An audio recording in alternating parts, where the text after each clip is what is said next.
कहानी की शुरुआत होती है चांद से, जहाँ पर एक पत्थर मौजूद है। इस पत्थर को पहली बार चांद पर पहुँचने वाले इंसानों ने लगाया था। इस पत्थर पर लिखा है कि हम धरती से आने वाले पहले इंसान हैं और हम पूरी मानव जाति की तरफ से ऐलान करते हैं कि हमें शांति चाहिए। तभी इस पत्थर के ऊपर से एक बहुत बड़ी परछाई गुजरी। ये एक स्पेसशिप है जो देखते ही देखते धरती की तरफ बढ़ने लगी। तभी धरती पर हम एक इंस्टीट्यूट को देखते हैं जिसका नाम है SETI। इनका काम था अंतरिक्ष से आने वाले सिग्नल्स पर नजर रखना। उन्हें एक बहुत ताकतवर सिग्नल मिला। तभी वहां मौजूद लड़के ने अपने सीनियर को बुलाया। शुरुआत में तो उन्हें लगा कि शायद रशिया का कोई जहाज होगा, लेकिन उनके रडार में ऐसा कुछ नहीं आया। तभी उनकी समझ में आया कि ये सिग्नल कहीं और से नहीं बल्कि चांद से आया है। ये खबर उन्होंने तुरंत मिलिट्री को दी और बताया कि ये चीज बहुत बड़ी है, लगभग 550 किलोमीटर में फैली हुई है। इसका वजन चांद के 1/4 हिस्से जितना बड़ा है। मिलिट्री ऑफिस ने कहा कि हो सकता है ये कोई एस्ट्रॉइड हो जो कि धरती के पास से गुजर रहा है। इस पर जूनियर ऑफिसर ने जवाब दिया कि अगर ये मीटियोराइट होता तो यूं बार बार रुकता ना,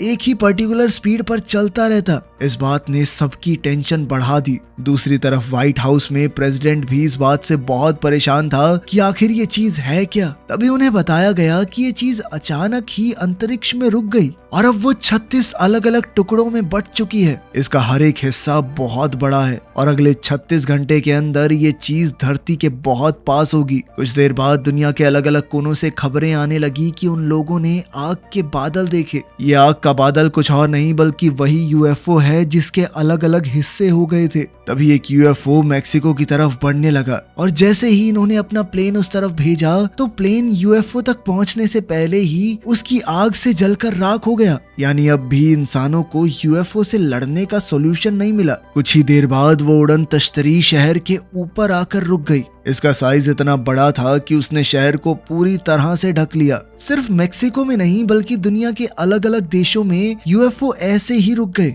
UFOs की वजह से टीवी सिग्नल्स में भी दिक्कत होने लगी, इसलिए टीवी स्टेशन पर एक आदमी को बुलाया गया। इस आदमी का नाम डेविड है जो कि सैटेलाइट इंजीनियर और टेक्नोलॉजिस्ट है। जब डेविड ने सैटेलाइट सिग्नल्स देखे तो उसे पता चला कि इन सिग्नल्स के बीच में कई सारे सिग्नल हैं जो कि बार बार गायब हो रहे हैं। डेविड जब बाहर गया तो आसमान में उसे एक बहुत बड़ा UFO दिखा, जिसे देखते ही वो समझ गया कि ये सिग्नल एलियंस के भेजे हुए हैं जो दुनिया भर में अपने UFOs की पोजीशन सेट कर रहे हैं और अगले 7 घंटे में सिग्नल्स पूरी तरह गायब हो जाएंगे।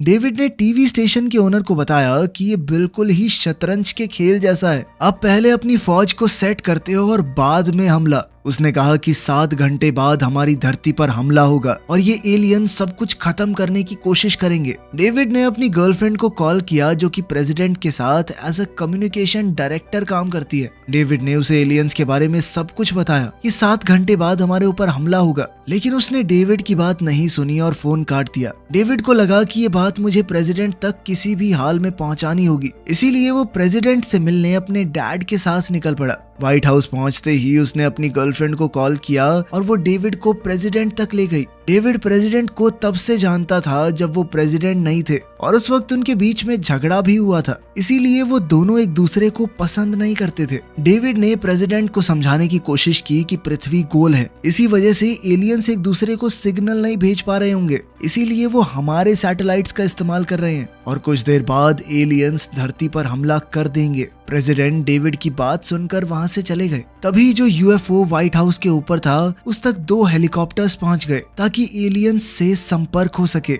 लेकिन जैसे ही हेलीकॉप्टर्स UFO के करीब पहुंचे तो UFO के अंदर से एलियन ने उन पर गोलियों से हमला कर दिया और दोनों हेलीकॉप्टर्स में धमाका हो गया। ये देखकर प्रेसिडेंट और जनरल समझ गए कि उनके ऊपर हमला होने वाला है। इसका मतलब डेविड की बात सच थी, इसीलिए सब व्हाइट हाउस छोड़कर भागने लगे। पूरे शहर में अफरा तफरी मच गई, सब लोग शहर छोड़ने लगे। लेकिन तभी टाइम खत्म हो गया और आसमान में UFO का दरवाजा खुला। UFO के अंदर एक नीले रंग की चमकदार रोशनी दिखी। हर कोई उसकी ओर देखने लगा और अगले ही पल UFO ने हमला करना शुरू कर दिया। हमला इतना ताकतवर था कि बड़ी बड़ी बिल्डिंग्स कुछ ही सेकंडों में मिट्टी में मिल गई और अगले कुछ घंटों में शहर के शहर तबाह हो गए। प्रेसिडेंट को अपनी गलती का एहसास हुआ। उसने कहा कि मुझे शहर को पहले ही खाली करवा देना चाहिए था। लाखों मासूम लोग मर गए जिनकी कोई भी गलती नहीं थी। तभी एयरफोर्स ने एलियंस से बदला लेने का प्लान बनाया। इसके लिए कुछ फाइटर प्लेन्स ने यूएफओ के पास जाकर अपनी अपनी पोजीशन ली। एक फाइटर प्लेन में कैप्टन स्टीवन भी है, जिसका सपना था एक एस्ट्रोनॉट बनने का। सभी फाइटर प्लेन्स ने अपनी मिसाइल्स को उस यूएफओ के ऊपर दाग दिया, लेकिन सारी मिसाइल्स उस यूएफओ से टकराने से पहले ही डिफ्यूज हो गई, क्योंकि उस यूएफओ को एक अदृश्य दीवार ने बचा रखा था। यूएफओ के ऊपर मिसाइल्स से कई बार हमला किया गया, लेकिन कोई फायदा नहीं हुआ। अगले ही पल उस यूएफओ के अंदर से बहुत सारे छोटे छोटे ड्रोन्स निकले और उन ड्रोन्स ने प्लेन्स के ऊपर हमला करना शुरू कर दिया और लगभग सारे के सारे फाइटर प्लेन्स को खत्म कर दिया। लेकिन कैप्टन स्टीवन का प्लेन अभी भी सुरक्षित था। एक ड्रोन ने उसका पीछा करना शुरू कर दिया। तभी कैप्टन प्लेन को पहाड़ों के बीच में ले गए। अब यूएफओ स्टीवन के सामने है। इससे पहले कि यूएफओ स्टीवन के फाइटर प्लेन को खत्म करता, स्टीवन ने अपने प्लेन का पैराशूट खोल दिया, जिसमें उलझकर यूएफओ क्रैश हो गया। अब एलियंस की उड़न तश्तरी स्टीवन के सामने थी। स्टीवन ने पास जाकर देखा तो उसे यूएफओ के अंदर एक एलियन जख्मी हालत में मिला। स्टीवन ने एलियन को एक जोरदार मुक्का मारा और एलियन बेहोश हो गया। वहीं प्रेसिडेंट भी परेशान हो गए, क्योंकि एलियंस ने उनकी एयरफोर्स को बर्बाद कर दिया था। इसलिए उनके लोग चाहते हैं कि एलियंस के ऊपर न्यूक्लियर बॉम्ब से हमला किया जाए, मगर प्रेसिडेंट ने उनकी बात नहीं मानी। उनका कहना था कि मैं अपने लोगों को खतरे में नहीं डाल सकता। तभी डेविड ने भी ये बात सुन ली और उसे गुस्सा आ गया। डेविड ने कहा कि हम एलियंस पर न्यूक्लियर बॉम्ब से हमला नहीं कर सकते, क्योंकि ऐसा करने पर हम खुद अपनी धरती को खत्म कर देंगे। डिफेंस मिनिस्टर ने गुस्से में डेविड को बाहर जाने को कहा। इस बात से डेविड के पिता को गुस्सा आ गया और वो कहने लगे कि तुम सब कुछ जानते थे, इसके बावजूद भी तुमने कुछ नहीं किया। साल 1947 में रोजवेल में एक यूएफओ क्रैश हुआ था, जिसके अंदर एलियन भी थे, जिन एलियंस को तुमने एरिया 51 के अंदर दुनिया से छुपा कर रखा। यानी तुम्हें पता था कि एलियंस सच में होते हैं। तुम लोगों को इस जंग की तैयारी पहले से कर लेनी चाहिए थी। तभी प्रेसिडेंट डेविड के पिता से कहने लगे कि कोई एरिया 51 नहीं है और ना ही कोई एलियन पहले धरती पर आया था। लेकिन दूसरी ओर से डिफेंस मिनिस्टर ने कहा कि ये सच कह रहे हैं। ये सुनते ही प्रेसिडेंट तो हैरान रह गया, क्योंकि प्रेसिडेंट को किसी ने एरिया 51 या फिर किसी यूएफओ के क्रैश होने के बारे में कुछ बताया ही नहीं। एरिया 51 को दरअसल आर्मी कंट्रोल करती थी। खैर, उनकी इस बातचीत के बाद सभी लोग एरिया 51 पहुंचे, जहां धरती के नीचे एक बहुत ही बड़ी लैब थी। आज भी यहां वो यूएफओ मौजूद है। साइंटिस्ट ने प्रेसिडेंट को बताया कि हम पिछले कई सालों से इसे ठीक करने की कोशिश में लगे हुए हैं। हालांकि हम इसके बारे में काफी कुछ समझ गए, लेकिन इसे दोबारा से ठीक कर पाना हमारे बस की बात नहीं है। मगर पिछले 24 घंटे से जब से वो यूएफओज आए हैं, ये भी अपने आप एक्टिव होना शुरू हो गया। साइंटिस्ट ने बताया कि ये एलियन हमारी ही तरह वातावरण को महसूस कर सकते हैं। उन्हें ठंड, गर्मी, हर चीज महसूस होती है, इसीलिए वो धरती पर कब्जा करना चाहते हैं। फिर साइंटिस्टों ने उन 3 एलियंस के अवशेष दिखाए, जो साल 1947 में जब वो यूएफओ क्रैश हुआ तो मारे गए थे। साइंटिस्ट ने बताया कि ये एलियन देख सुन तो सकते हैं, मगर बोल नहीं पाते। हो सकता है ये अपनी बात एक दूसरे से ऐसे ही दिमाग में कह सकते हो। प्रेसिडेंट ने डेविड से कहा कि तुमने इनके सिग्नल्स को समझा था ना, अब तुम ही इनके कोड को समझोगे। दूसरी तरफ कैप्टन स्टीवन एलियन को पैराशूट में बांधकर आगे बढ़ने लगा। तभी अचानक उन्हें कुछ ट्रक्स दिखाई दिए। ट्रक में बैठे इस आदमी का नाम है रसल, जो आज से 10 साल पहले वियतनाम की लड़ाई में जहाज उड़ा चुका था। उस वक्त अचानक ही इसे एलियंस ने अगवा कर लिया था। मतलब कम से कम वो तो यही कहता था, लेकिन उसकी बात पर कभी किसी ने विश्वास ही नहीं किया। और अब कैप्टन स्टीवन उस एलियन को लेकर आगे बढ़ा। वो सभी लोग एक बेस पर पहुंचे। दरअसल स्टीवन ने अपना जहाज उड़ाते हुए इस बेस को ऊपर से ही देख लिया था, जो कि एरिया 51 है। सिक्योरिटी ने उन्हें अंदर जाने की परमिशन देने से मना कर दिया, लेकिन जब स्टीवन ने उन्हें वो एलियन दिखाया तो सब लोग डर गए और तुरंत ही उन्हें अंदर जाने की जगह दे दी। एलियन को अंदर लैब में ले जाया गया। साइंटिस्ट उसे चेक कर ही रहे थे कि तभी एलियन को होश आ गया। एलियन ने जैसे ही साइंटिस्ट की तरफ देखा तो उसके सर में दर्द होने लगा। ये एक टेलीपैथिक इफेक्ट था, यानी वो अपने दिमाग की ताकत से कुछ सिग्नल भेज रहा था।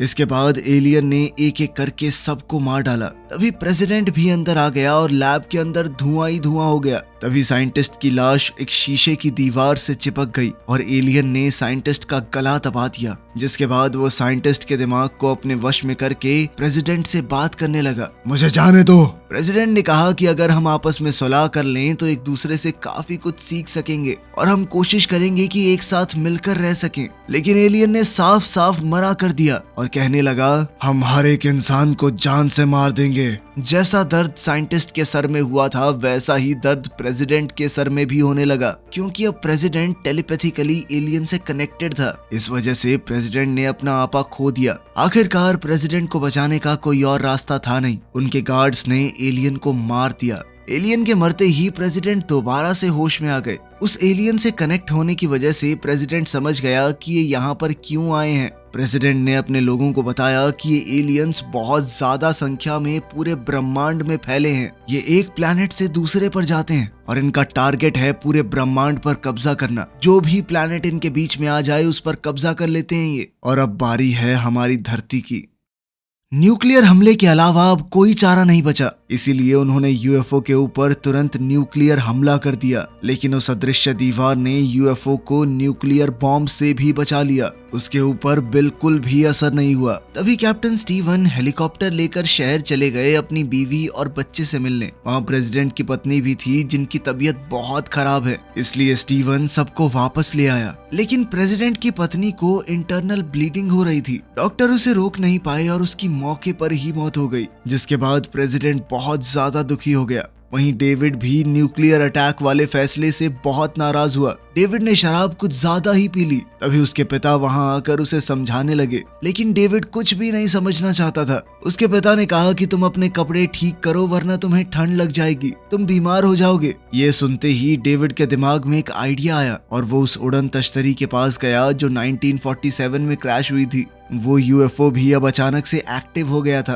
डेविड ने यूएफओ के अंदर एक कोल्ड ड्रिंक का कैन रख दिया और ऑफिसर से गोली चलाने को कहा। जब ऑफिसर ने गोली चलाई तो उस अदृश्य दीवार की वजह से गोली कैन को नहीं लगी। तभी डेविड ने कंप्यूटर में कुछ बटन्स दबाए और कहा कि अब गोली चलाओ। और जब दोबारा गोली चलाई गई तो सीधा कैन पर जाकर लगी। ये देखकर सब लोग खुश और हैरान हो गए। वो उससे पूछने लगे कि तुमने ये सब कैसे किया। डेविड ने कहा कि मैंने इन्हें जुकाम दिया है। मैंने कैन के साथ एक डिवाइस रखा था जिससे मैंने यूएफओ के अंदर एक वायरस पैदा किया और उसकी ढाल कमजोर हो गई। हम उनके यूएफओज के अंदर ऐसे डिवाइस डालेंगे जिससे हम उनके पूरे सिस्टम में वायरस भर देंगे और वायरस आने के बाद इनकी ये अदृश्य दीवार काम नहीं करेगी। लेकिन सबसे बड़ा चैलेंज तो यही था कि हम उनके यूएफओ के अंदर इस वायरस को आखिर डालेंगे कैसे। तब डेविड ने कहा कि हमारे पास जो यूएफओ है उसकी मदद से हम उनकी मदरशिप में जाएंगे और एक जबरदस्त धमाका करेंगे जिससे कुछ देर के लिए उनके सिस्टम में वायरस एक्टिवेट हो जाए। हमारे पास लगभग 1 मिनट होगा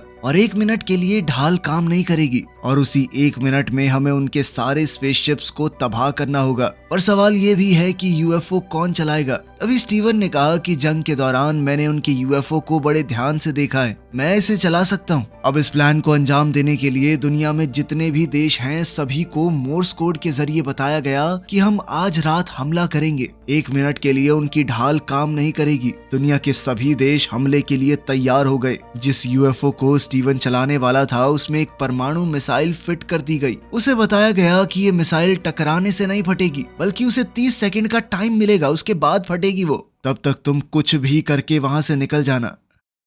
पायलट्स की कमी होने की वजह से सरकार को लोगों के बीच में जाकर कहने लगा कि जिसे भी प्लेन उड़ाना आता है वो सामने आए। रसल, जिसे एलियंस ने अगवा किया था, वो वियतनाम की लड़ाई में पायलट था। उसने आगे आकर कहा कि मैं भी इन कुत्तों से बदला लेना चाहता हूँ। वो भी उनके साथ शामिल हो गया। प्रेसिडेंट ने तय किया कि वो भी एक फाइटर प्लेन उड़ाएगा क्योंकि पहले वो भी एक पायलट रह चुका था। अब स्टीवन और डेविड यूएफओ में बैठकर एलियंस की तरफ रवाना हो गए और उनकी मदरशिप के अंदर एंटर कर गए। यहाँ एलियंस की एक बहुत बड़ी फौज हमले को तैयार बैठी थी। अंदर घुसते ही उनका यूएफओ अपने आप कंट्रोल होने लगा और वहां जाकर फिट हो गया जहां सारे छोटे छोटे यूएफओ थे। डेविड ने वायरस अपलोड करना शुरू कर दिया और वायरस अपलोड होते ही उसने धरती पर इस बात की जानकारी दी। इसके बाद धरती पर जो यूएफओ था उस पर हमला कर दिया गया, मगर ढाल पर कोई फर्क नहीं पड़ा। ये देखकर सब उदास हो गए। तभी प्रेसिडेंट ने कहा कि एक कोशिश और करते हैं, और इस बार मिसाइल सीधा यूएफओ को जाकर लगी। इस बात से सभी लोग बेहद खुश हो गए और फिर एक के बाद एक मिसाइल यूएफओ पर दाग दी गई। तभी यूएफओ के अंदर से बहुत सारे छोटे छोटे ड्रोन्स निकले और उन्होंने धरती पर हमला करना शुरू कर दिया। तभी एयरफोर्स ने भी जवाबी हमला किया, लेकिन कोई फर्क नहीं पड़ा। अब प्रेसिडेंट के पास आखिरी मिसाइल बची थी और तभी यूएफओ का मेन डोर भी खुल गया। प्रेसिडेंट ने निशाना लगाया, मगर निशाना चूक गया। अब रसल के पास एक मिसाइल बची थी, लेकिन जब उसने मिसाइल छोड़ने की कोशिश की तो वो जाम हो गई। इसीलिए उसने अपना पूरा जहाज ही यूएफओ से टकरवा दिया, जिसके बाद एक बहुत बड़ा धमाका हुआ और यूएफओ जमीन पर आ गिरा। वहीं डेविड और स्टीवन अब इन एलियंस की मदरशिप के अंदर फंस गए थे। वो दोनों लाख कोशिशों के बाद भी उससे निकल नहीं पाते और दोनों ने फैसला किया कि वो परमाणु बम को एक्टिवेट करेंगे, फिर चाहे इसमें उनकी जान का बलिदान ही क्यों ना हो जाए। उन्होंने मिसाइल को लॉन्च कर दिया। जैसे ही वो मिसाइल कंट्रोल पैनल से टकराई तो उनकी स्पेसशिप डॉकिंग स्टेशन से आजाद हो गई। अब वो वहां से निकल सकते थे। अब उनके पास सिर्फ 30 सेकंड थे स्पेसशिप से बाहर निकलने के लिए, और तभी दरवाजे भी बंद होने लगे। लेकिन जैसे तैसे वो दोनों वहां से निकलने में कामयाब हो गए। उनके बाहर निकलते ही एक बहुत बड़ा न्यूक्लियर ब्लास्ट हुआ, जिसमें मदरशिप पूरी तरह से तबाह हो गया। पूरी दुनिया में जहां जहां भी स्पेसशिप थे, इंसानों ने सबको खत्म कर दिया और इसी तरह जंग में एलियंस की हार हुई और इंसानों की जीत। वीडियो पसंद आई तो लाइक कर देना, चैनल को सब्सक्राइब कर लेना। मिलते हैं अगली वीडियो में।